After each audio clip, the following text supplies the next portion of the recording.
Hello everyone, आज की इस वीडियो में हम लोग डिस्कस करने वाले हैं न्यूट्रिशन इन एनिमल्स वाला chapter and this is part 2 of the chapter. आज हम लोग डिस्कस करने वाले हैं about the human digestive system. Okay, in my previous video I have discussed about the modes of nutrition in animals, and there I have also made you understand that what is heterotrophic nutrition, then what is holozoic nutrition, what are the types of holozoic nutrition.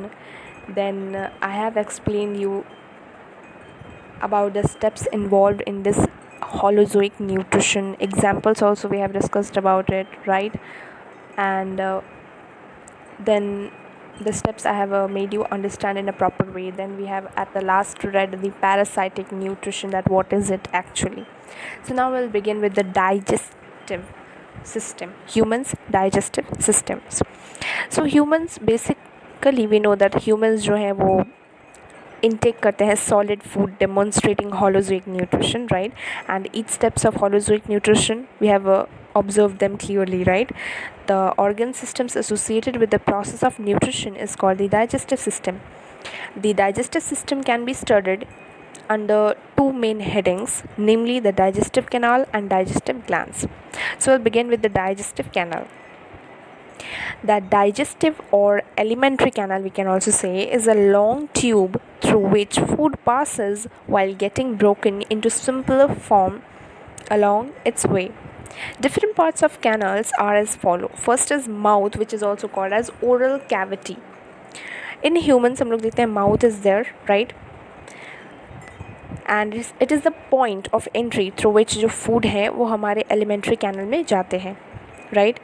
Food produce mouth हमारा जो है वो produce करता है एक salivary juice, ठीक है? And वो सलाइवरी जूस के हेल्प से हमारा फूड हमारे बॉडी के अंदर जाता है. So it possess teeth that break the food into simpler forms. Mouth के साथ साथ टीथ का भी बहुत इंपॉर्टेंट रोल होता है in the chewing of food, right? So let us discuss something about teeth. So teeth in humans are essential for the chewing of food, thus physical breaking them into smaller pieces, right? Chewing के साथ साथ teeth एक बहुत ही important role play करता है in our speech, right? And it also helps to mix the food with the help of saliva and the tongue. Normally हम लोग जानते हैं कि babies जो born होते हैं उनके पास milk वाली teeth होती है during infancy, right? And those teeth are called as primary teeth or milky teeth, and it is usually 20 in numbers. And between the age of 12 to 14 जो milk teeth होते हैं वो replace हो जाते हैं permanent teeth से, and that could be up to 32 in numbers. The type and number and arrangements of a set of teeth is represented by a term called dentitions. Okay, ये एक set होता है जिसमें teeth का पूरा मतलब नक्शा बना के रखा होता है, and it is unique in an adult human. Types of teeth के बारे में अगर मैं बात करूं, सो एडल्ट ह्यूमंस के पास 14 टिथ होती हैं, ऊपर अपर जॉ में और लोअर जॉ में each 14. Okay, now two diagrams I have given. You just go through it and you will get to know about the type of teeth in detail. Okay, अगर हम लोग ध्यान से देखें तो अपने teeth को, तो there are 4 incisors और front teeth, 4 front teeth होते हैं in each jaw, ठीक है? और ये flat होते हैं, thin होते हैं and help करते हैं in cutting down or anything, right? upper jaw, lower jaw भी होते हैं. इसका भी image दिया हुआ है in the diagram which you can see here. And here also you can see.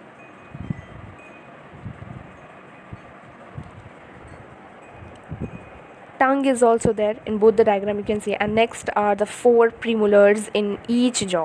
4 तो premolars हैं हर jaw में, and ये flat होते हैं, broad होते हैं teeth, और help करते हैं in crushing and grinding anything, right? Right next to the incisor, अगर हम लोग देखें, on each side there is a canine used for tearing. Carnivores के पास ये specially होते हैं canine,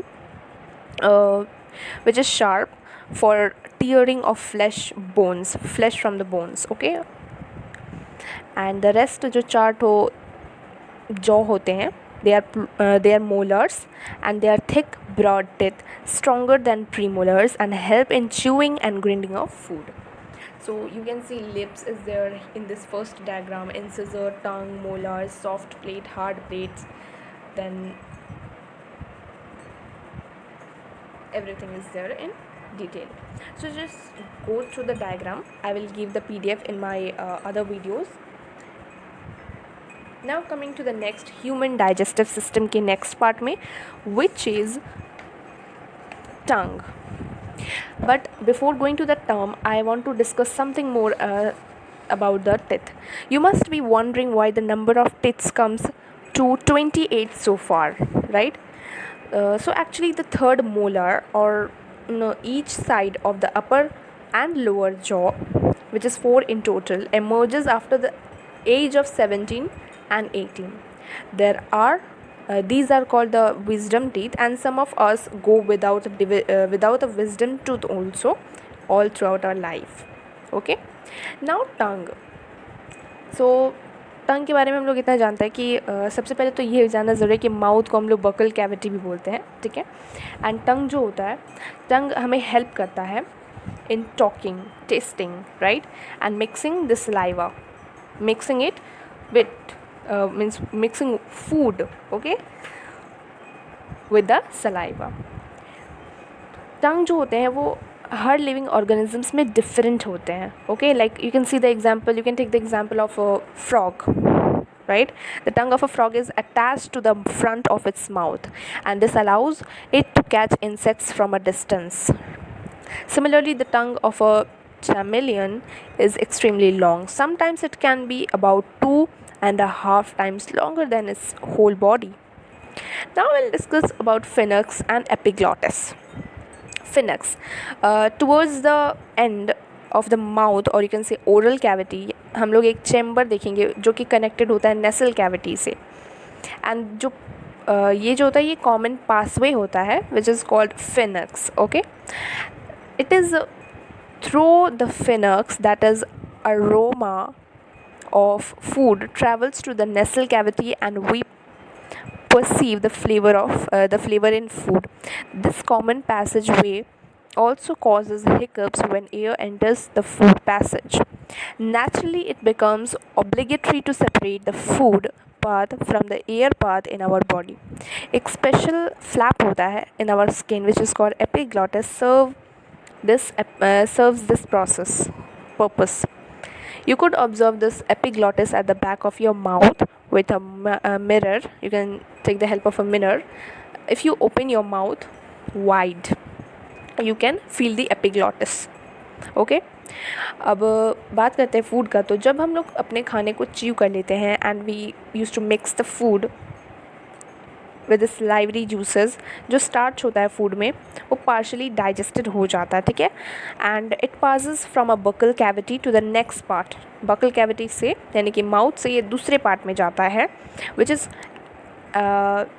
oesophagus. Okay, now oesophagus क्या है? फूड पाइप के बारे में. हाँ, this is food pipe only.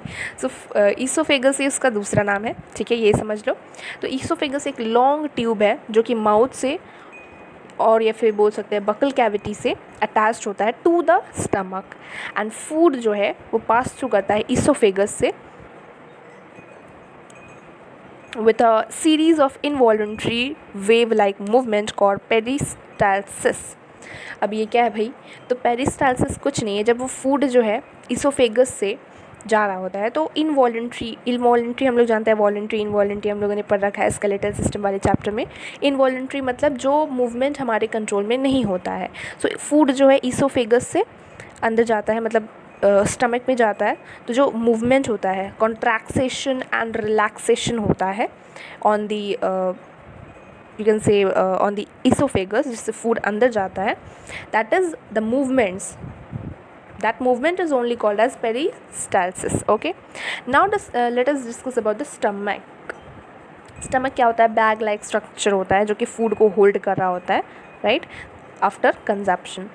Stomach जो है ये एक सीक्रेट करता है, यानी कि निकालता है hydrochloric acid in small amount, थोड़े थोड़े अमाउंट में, जो कि हेल्प करता है to kill bacteria and other germs present in food, making it acidic, यानी कि फूड में जो भी जर्म्स वगैरह बैक्टीरिया वगैरह होते हैं उसे किल करने में हेल्प करता है हाइड्रोक्लोरिक एसिड.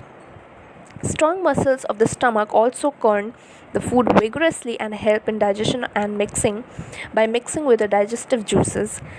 जो फूड हमारे बॉडी के अंदर कम्प्लीटली डाइजेस्टेड नहीं होता है उसे हम लोग काइम कहते हैं, CHYME, chyme. Okay, just remember the spelling, okay, because most of the students make it wrong.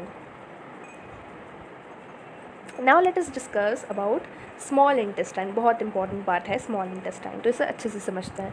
Small intestine जो है वो लॉन्ग होता है एंड कोलाइड पार्ट होता है, कॉइल्ड पार्ट होता है. Okay, and it sometimes extend to 6 metres और 20 फीट इन लेंथ.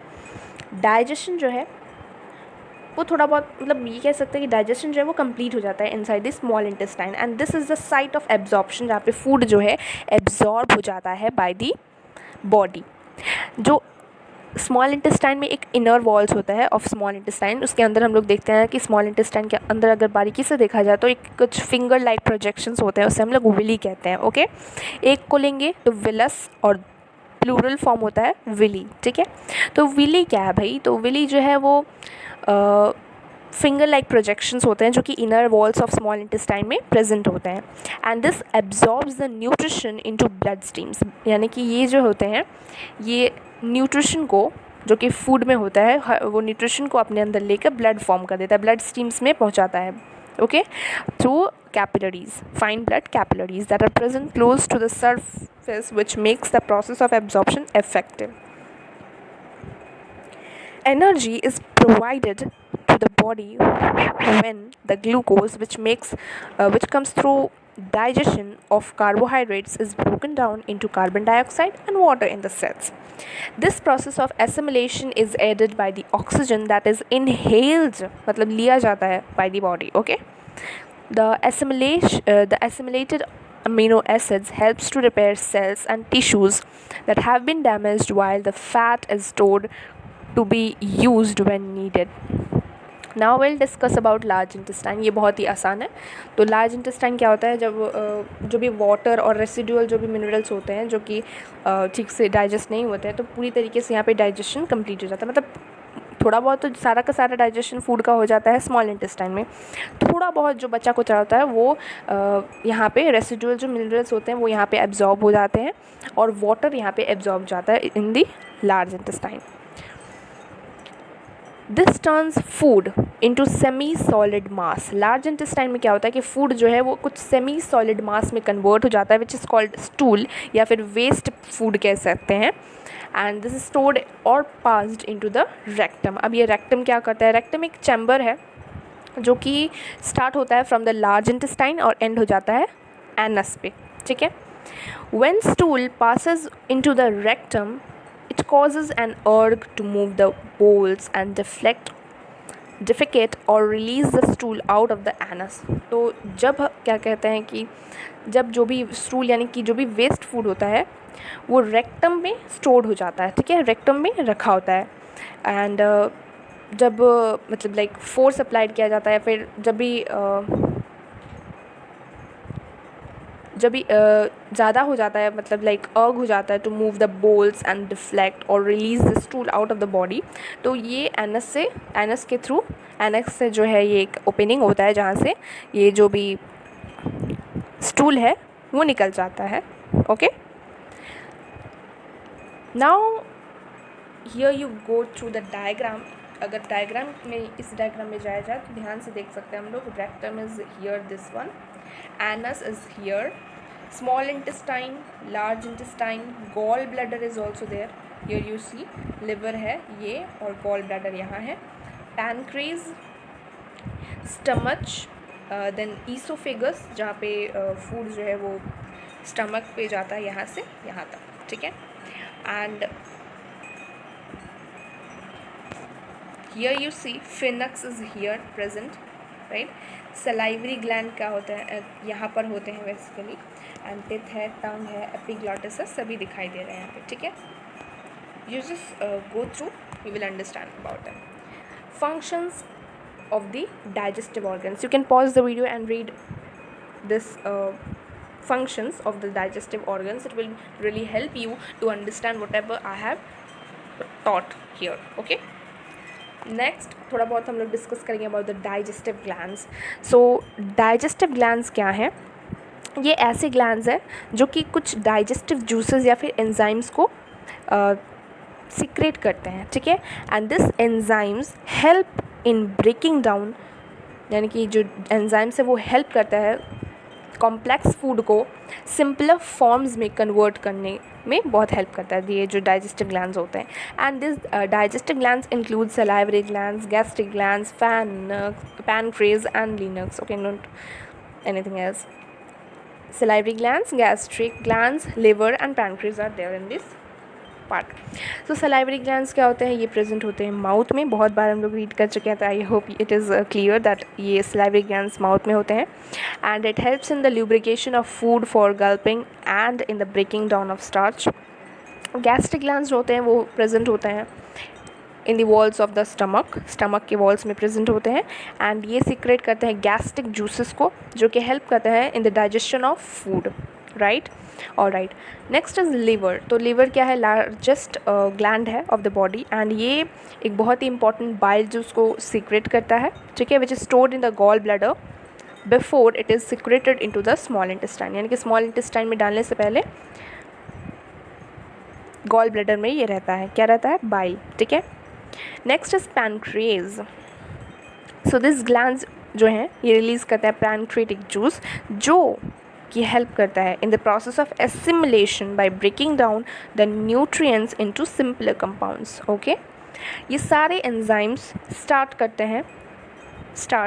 हैं the process of digestion in the mouth से शुरू हो जाता है डाइजेशन का प्रोसेस और फाइनली एंड हो जाता है इन दी स्मॉल इंटेस्टाइन.